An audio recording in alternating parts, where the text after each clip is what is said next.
Hello दोस्तों, कैसे हैं आप सब। उम्मीद करता हूँ कि सब बढ़िया होगा। ये है बजाज पल्सर। कहते हैं कि इस बाइक ने बजाज को डूबने से बचा लिया था।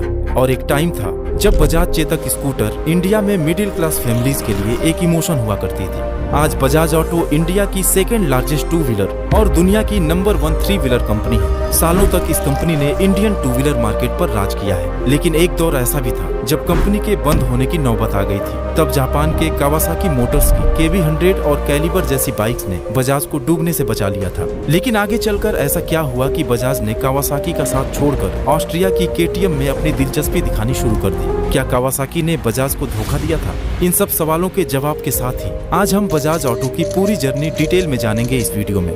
दोस्तों, कहानी की शुरुआत होती है 1889 में, जब राजस्थान के एक छोटे से गांव में एक गरीब मारवाड़ी के घर जमुनालाल बजाज का जन्म हुआ। और सिर्फ 5 इयर्स की एज में ही एक राजस्थानी बिजनेसमैन बच्छराज बजाज ने उन्हें अपने ग्रैंडसन के रूप में गोद ले लिया। अंग्रेजों के साथ उनके काफी अच्छे रिलेशंस थे और वो महाराष्ट्र में रहकर कॉटन ट्रेडिंग का बिजनेस किया करते थे। केवल 4 साल के फॉर्मल एजुकेशन के बाद ही जमुनालाल भी इसी बिजनेस से जुड़ गए और बिजनेस के तौर तरीके सीखने लगे।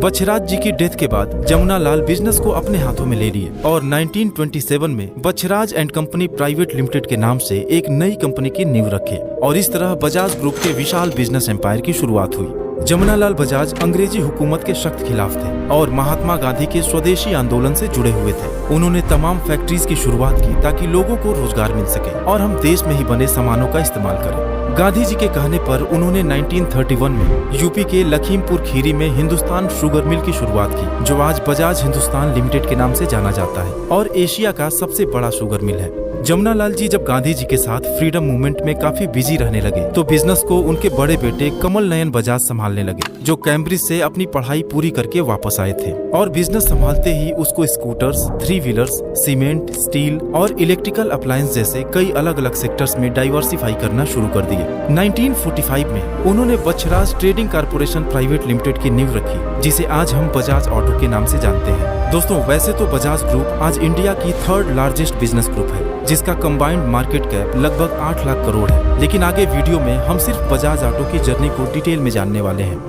आजादी के बाद हमारे देश में 2 व्हीलर्स की सख्त जरूरत थी, लेकिन हमारे पास न तो इसकी टेक्नोलॉजी थी और न ही रिसर्च और डेवलपमेंट की सुविधाएं, और साथ ही गवर्नमेंट की तरफ से इतनी पाबंदियां थी कि कोई भी विदेशी कंपनी इंडिया में अपना बिजनेस नहीं कर सकता था। इसलिए कमल नयन बजाज यूरोपियन कंट्रीज से 2 व्हीलर्स और 3 व्हीलर्स इंपोर्ट करके बेचने लगे। फिर साल आया 1959, जब उन्हें गवर्नमेंट से प्रोडक्शन का भी लाइसेंस मिल गया और अगले ही साल कंपनी को बजाज ऑटो के नाम से एक पब्लिक लिमिटेड कंपनी बना दी गई। लेकिन अब मुश्किल तो ये था कि आखिर प्रोडक्शन किया कैसे जाए, और इसके लिए बजाज ने इटली की एक फेमस ऑटोमेकर पियाजियो के साथ एक डील साइन किया, जिसमें उन्हें वेस्पा स्कूटर के भारत में बनाने और बेचने का लाइसेंस मिल गया।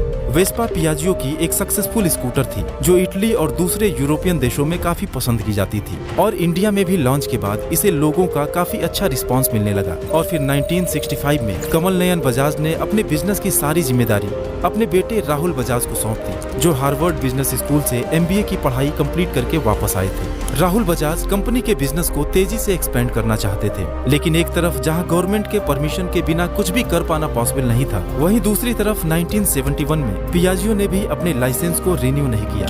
अब बजाज को अपना अस्तित्व बचाने के लिए खुद का एक 2 व्हीलर बनाने की मजबूरी थी। पूरी टीम ने दिन रात मेहनत की और 1972 में वेस्पा से ही इंस्पायर्ड एक स्कूटर बजाज चेतक को मार्केट में उतारा गया। API लैम्ब्रेटा के बाद बजाज चेतक भारत में बना दूसरा स्कूटर था। और अगर आपका जन्म 90 के दशक या उससे पहले हुआ है तो आप बजाज चेतक स्कूटर के बारे में जरूर जानते होंगे, और आपने भले ही इस स्कूटर को चलाया हो या नहीं, लेकिन इसके फेमस जिंगल हमारा बजाज जरूर गुनगुनाया होगा। हमारा बजाज, हमारा बजाज, हमारा बजाज। मार्केट में आते ही इसकी सेल्स इतनी तेजी से ऊपर गई कि बुकिंग करने के बाद डिलीवरी के लिए लोगों को सालों वेट करना पड़ा।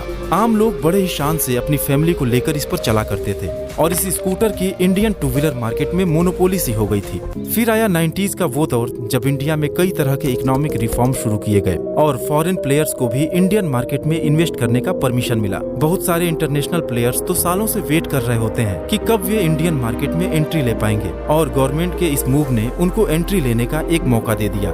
होंडा मोटर्स ने भी जब इंडिया आने में अपनी दिलचस्पी दिखाई तो 100 से भी ज्यादा एप्लीकेशंस उनके पास पहुंच गए, जिनमें से होंडा ने 3 कंपनीज को सेलेक्ट किया, बजाज ऑटो, हीरो और काइनेटिक। लेकिन बजाज उस समय काफी बड़ा प्लेयर था, इसलिए होंडा दो छोटे प्लेयर्स के साथ जाने के लिए डिसाइड करता है। वो मोटरसाइकिल का बिजनेस हीरो को देता है और स्कूटर का जो बिजनेस होता है वो काइनेटिक को दे देता है। बस अब यहीं से शुरुआत थी बजाज के बुरे दिनों की। हीरो होंडा की मोटरसाइकिल और काइनेटिक होंडा की स्कूटर्स के चलते लोगों में गियर वाले स्कूटर की पॉपुलैरिटी काफी कम होने लगती है, जिसका सीधा असर बजाज चेतक की सेल्स पर पड़ता है, क्योंकि उनका 80% रेवेन्यू चेतक की सेल्स से ही आती थी। बाकी रही सही कसर यामाहा RX 100 और राजदूत ने पूरी कर दी। बजाज ऑटो की वैल्यूएशन ईयर ऑन ईयर 40% की रेट से गिरने लगी और नौबत तो ये आ गई कि मार्केट एनालिस्ट अब बजाज ऑटो के अंत को देखने लगे थे। राहुल बजाज ने जिस बजाज ऑटो को 7.5 करोड़ से 12,000 करोड़ की कंपनी बनाया था, उस कंपनी को अपने आंखों के सामने बर्बाद होते हुए देख रहे थे,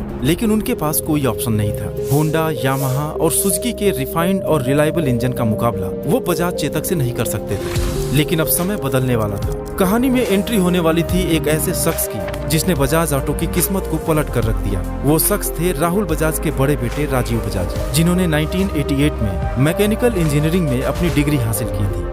उनकी सोच अपने पिता से बिल्कुल अलग थी, जिसकी वजह से उनके बीच काफी मतभेद भी थे, लेकिन अभी प्रायोरिटी थी बजाज को बचाने की। राजीव बजाज ने स्कूटर बिजनेस की हिस्ट्री को भूलकर बाइक प्रोडक्शन में आगे बढ़ने का फैसला किया और अर्ली 2000 में जापान की कावासाकी के साथ पार्टनरशिप में KB100, बॉक्सर, कैलिबर, एलिमिनेटर और विंड 125 जैसी बाइक्स को मार्केट में लॉन्च किया गया और साथ ही Africa, Nigeria, Mexico, Latin America और फिलीपींस जैसे देशों में इसको एक्सपोर्ट भी किया जाने लगा। बॉक्सर बाइक तो अफ्रीका की लार्जेस्ट सेलिंग बाइक बन गई और कावासाकी बजाज कैलिबर को इंडिया में अच्छा रिस्पांस मिला। लेकिन फिर भी बजाज ऑटो की market position Hero Honda, Yamaha और सुजुकी के सामने लगातार नीचे गिरती जा रही थी। राजीव बजाज ने अपनी स्ट्रेटजी को पूरी तरह से चेंज किया। उस समय सारे मैन्युफैक्चरर इंडिया की मिडिल और लोअर मिडिल क्लास को ध्यान में रखकर 100cc सेगमेंट की सस्ती लाइट वेट कम्यूटर बाइक्स बना रही थी, लेकिन लोगों की फाइनेंशियल कंडीशन अब पहले से बेहतर हुई थी, जिससे उनकी परचेजिंग पावर में भी इजाफा हुआ था। और इन्हीं सभी बातों को ध्यान में रखकर बजाज की रिसर्च एंड डेवलपमेंट टीम ने एक पावरफुल और परफॉर्मेंस बाइक को तैयार करने के लिए काम करना शुरू किया और साल 2001 में पल्सर 150 और पल्सर 180 को भारतीय मार्केट में लॉन्च किया गया। ज्यादा बड़े और powerful engine, long wheel base और मस्कुलर स्टाइलिंग के साथ पल्सर एक प्रीमियम बाइक थी। साथ ही डिस्क ब्रेक और साइड स्टैंड इंडिकेटर इसे दूसरी बाइक से अलग बनाते थे। राजीव बजाज की डिफरेंट स्ट्रेटजी काम कर गई और पल्सर बाइक ने मार्केट में ऐसी धूम मचाई कि बजाज ऑटो एक बार फिर कंपटीशन में वापस आ गया। इसके साथ ही 100cc कम्यूटर सेगमेंट में भी अपनी पकड़ मजबूत करने के लिए 2006 में बजाज प्लेटिना को भी लॉन्च किया गया, जो आज भी टॉप सेलिंग बाइक्स में शुमार है। निश्चित रूप से कावासाकी का साथ बजाज के लिए एक जीवन दान से कम नहीं था। उनके रिश्ते पल्सर के लॉन्च के बाद भी मजबूत बने रहे और 2009 में कावासाकी ने अपनी प्रीमियम बाइक्स के सेल्स और सर्विस के लिए भी बजाज के साथ एक डील साइन किया और उनके प्रीमियम डीलरशिप के जरिए अपनी निंजा जैसी स्पोर्ट्स बाइक को सेल करने लगे। हालांकि राजीव बजाज के मन में एक कसक जरूर थी कि आखिर उनके पास फास्ट स्पोर्ट्स बाइक बनाने की टेक्नोलॉजी क्यों नहीं है। उसी दौरान उन्हें पता चला कि ऑस्ट्रिया की एक फेमस मोटर कंपनी KTM काफी बुरे दौर से गुजर रही है और बैंकरप्सी की कगार पर है। KTM एक बड़ा नाम था और उसकी टेक्नोलॉजी राजीव बजाज के सपने को हकीकत में बदल सकती थी। बजाज ने फौरन KTM के 14.5% स्टेक परचेज कर लिए और अपनी हिस्सेदारी को धीरे धीरे बढ़ाते हुए आज 48% की कंट्रोलिंग पोजीशन पर आ गए। दोस्तों, इससे बजाज को दो फायदा हुआ। सबसे पहले तो उन्हें जिस एडवांस टेक्नोलॉजी की जरूरत थी वो मिल गई और दूसरी, उनकी ब्रांड वैल्यू इंटरनेशनल मार्केट में काफी बढ़ गई। बजाज ऑटो ने KTM की मदद से अपने पल्सर ब्रांड को अपग्रेड करके पल्सर NS और RS सीरीज को लॉन्च किया, जिसका आज यूथ में जबरदस्त क्रेज है। दरअसल ऑस्ट्रिया में KTM बाइक्स की मैन्युफैक्चरिंग कॉस्ट काफी अधिक थी, इसलिए उनकी बाइक्स काफी महंगी हुआ करती थी। लेकिन जब उसका प्रोडक्शन बजाज ने इंडिया में शुरू किया तो प्रोडक्शन कॉस्ट में लगभग 30% की गिरावट आ गई और जब 2012 में एक अफोर्डेबल प्राइस के साथ KTM ड्यूक 200 को लॉन्च किया गया तो यह बाइक काफी पॉपुलर हो गई और इसकी सक्सेस से इंस्पायर्ड होकर KTM ने ड्यूक 390, RC 200 और RC 390 मॉडल्स को भी मार्केट में उतार दिया। लेकिन दोस्तों, KTM से बजाज की नजदीकियां कावासाकी को चुभने लगी, क्योंकि कावासाकी और KTM दोनों एक ही सेगमेंट में बाइक्स का प्रोडक्शन करती थी और इंडिया में KTM बाइक्स का रेट नीचे आने से कावासाकी की सेल्स पर काफी असर पड़ने लगा। हालांकि ऑफिशियली तो इस बात को कहीं कहा नहीं गया, लेकिन कुछ रिपोर्ट्स की अगर माने तो बजाज और कावासाकी के बीच मार्केटिंग और ब्रांडिंग को लेकर कुछ डिस्प्यूट काफी दिनों से चल रहा था और बजाज के मुश्किल दिनों में भी कावासाकी ने अपने स्पोर्ट्स बाइक की टेक्नोलॉजी भी शेयर नहीं की, जिसकी वजह से बजाज मैनेजमेंट उनसे खुश नहीं था।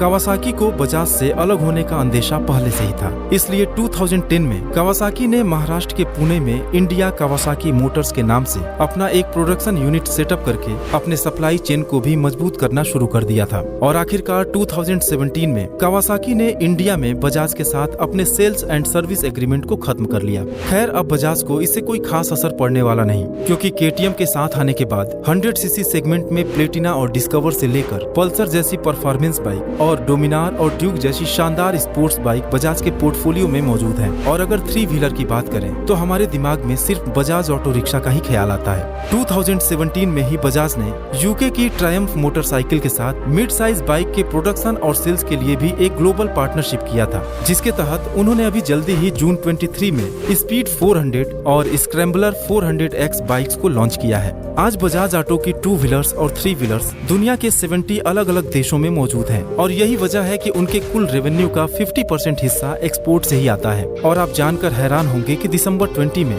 बजाज ऑटो का मार्केट कैप 1 लाख करोड़ को भी पार कर गया था, जिससे यह दुनिया की मोस्ट वैल्यूएबल 2 व्हीलर कंपनी बन गई थी। तो दोस्तों, उम्मीद है कि बजाज ऑटो की यह सक्सेस जर्नी भी आपको पसंद आई होगी।